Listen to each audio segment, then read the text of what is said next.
So I've been involved in beekeeping since I was a kid. My grandpa was a beekeeper, so I kind of grew up around beekeeping, but didn't really get back into it until I started my master's degree at Oregon State University. Um, and my focus of my entire PhD has been on Varroa control, so that's what I spent the last few years researching.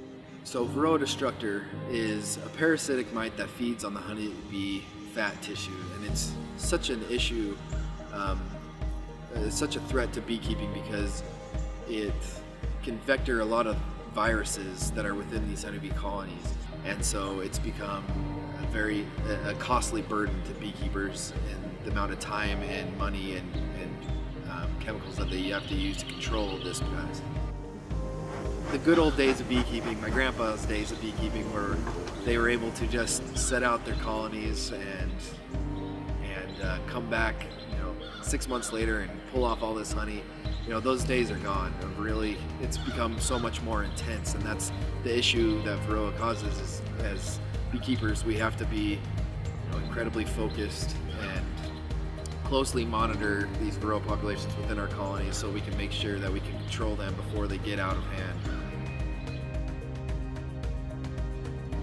So in 10 years, I hope to see that we have a kind of a more effective, hygienic stock that is of a breed that is able to maintain lower Varroa populations that's more widely accepted by the beekeeping public.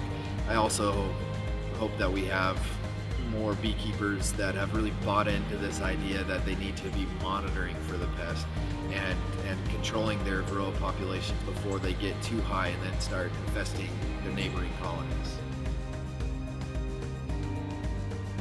So, now that we actually have this honeybee research and extension lab built, we're here to be a resource for beekeepers, not just here in Florida, but across the world.